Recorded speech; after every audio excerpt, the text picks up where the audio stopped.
So is it another year of Ireland or France for the Six Nations title? Welcome back to the channel. Who are your favourites and who are going to win it? That's basically what I'm talking about in this video. Go through the teams that I think could potentially win it, but ultimately, is it all just going to boil down to Ireland and France, the two sides that have been the best two teams in this competition, certainly over the last 3 or 4 years? Let me know in the comment section. Like the video as well, and also subscribe to the channel whilst you're here, I should add. Right off the bat, is there anyone that is making a case for Italy or Wales? I think it's pretty safe to say it's not going to be them. I mean, that would be the most ridiculous, surprising, one of the biggest upsets in the history of sport, let alone the history of the championship. Italy improved last year. They had a really good Six Nations. Undoubtedly, I think they can cause teams problems more now than we have seen in previous championships. But I think it's still quite a leap to say that they might be able to win it. And I know Wales previously and previous teams under Warren Gatland, he'd say if we win the first game away in Paris, which is who they have this Friday, obviously, that will go on and we'll be able to win the Six Nations. That was a very different Welsh team. That was an experienced golden generation. This Welsh team, 12 defeats in a row. I don't think it's too disrespectful to park Italy and Wales to one side immediately and say that they're not going to win it. And many of you may say the same about England, but I will go into a little bit more depth about England, even though I think it's probably unlikely. So let's start properly with Ireland and France. I put it in the title, I said it at the top of the video. I really think that this era will be remembered for these two teams. Possibly the greatest Irish team we've ever seen. I mean, #1 team in the world, Test Series victory away in New Zealand. This year they're trying to win their third Six Nations title in a row, which no one has ever done before.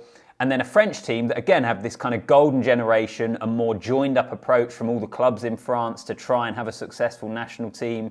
They've got the greatest player on the planet in Antoine Dupont, arguably the greatest player of all time. These are two high quality teams that over the last 3 or 4 years have been the best two teams in the competition. And the last couple of tournaments have ultimately come down to who wins that matchup, which has been Ireland on both occasions. The game in Marseille to kick off last year's Six Nations and that ridiculous game in Dublin the year before that. And even the one before that, was that the one in Paris, which was a great game. France ended up winning it narrowly. Like, we have been treated to some pretty special fixtures between these two sides, and is it once again another year where they are just simply better than the rest? What I will say, and I mentioned this in my kind of wider preview, which was the video I put up yesterday where I went through each team and looked at some of the big talking points for all of them. I think France need to win it more than Ireland, because I've just reeled off everything that this kind of golden generation of Irish players, this Irish team, what they've done. Away to New Zealand, all the Six Nations titles, even drawing the series against the Springboks last in our summer. A team that some people are talking about being the greatest team ever, the back-to-back world champions, drawing that series was to huge credit to them. I think they have a lot of notches in their belt, if that makes sense, for what they've achieved. This French team, for as good as they've been and how good the players are, they've got one Six Nations Grand Slam, which isn't to be sniffed at, but I think they need it more, because I think for how good they've been, they need more silverware to show for it. And I also think coming into this competition, France are in a better place. Like, there are question marks over Ireland, perhaps unfairly, but the attack didn't look as slick in November. Overall, their game in November, even though they won most of their fixtures, it didn't look as convincing, as dominant, as kind of impressive maybe is the best way to describe it, as we've seen it previously. Now, the standards they've set have been so high that they were able to drop off and still win most of their matches, with the exception of the game against the All Blacks. So was it a sign of kind of a decline, or was it a bit of a blip? We'll wait and see. Plus, you throw in the fact Andy Farrell isn't there. There are questions over this Irish team. They may well be able to answer them. Ireland definitely are good enough to win the Six Nations. But I think when you compare that with France, who have Toulouse and Bordeaux, who are just playing absolutely ridiculous rugby, I think they've got more X-factor players in their team than any other nation. I think there's less question marks around them.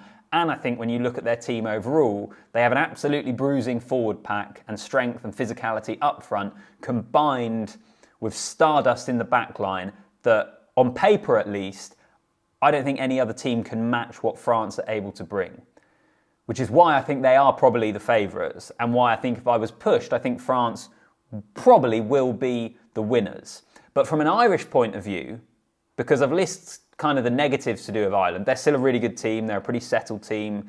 Yes, Farrell's not there. Does it benefit them being underdogs? Most people I've seen have said France are the favourites and France are going to win it. That's been their prediction. Does it benefit Ireland being the underdogs? Plus, is it ultimately for Ireland, do they just need to peak for round 4? Is it that one-off game against France? Because even not at their best, you could put forward the argument that Ireland will have enough to beat England this weekend. Tough fixture away to Scotland in round 2, but they'll have enough to beat a team that they have beaten pretty consistently over the last few years in round 2.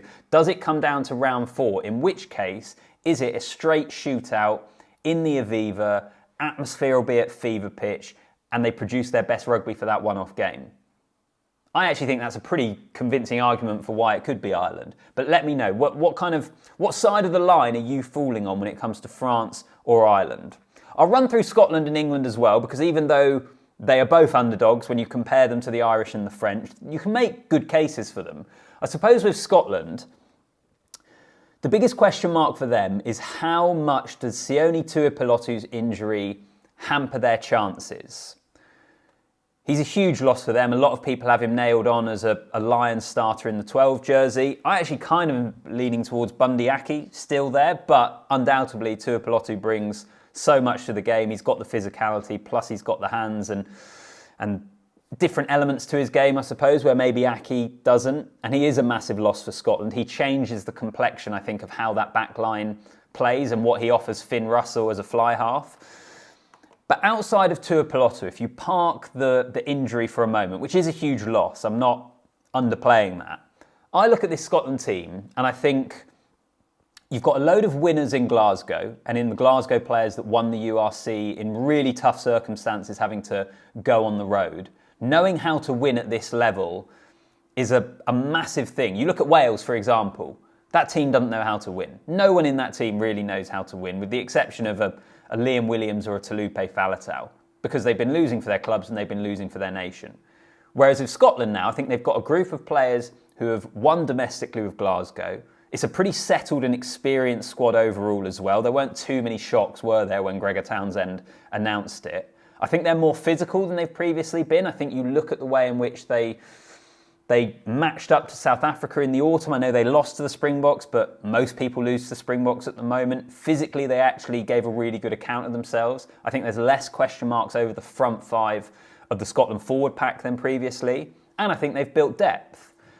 So you look at all those factors and you think, why can't Scotland win it? Why can't Scotland get themselves in position on the final weekend, because they're going away to France and being able to win the Six Nations?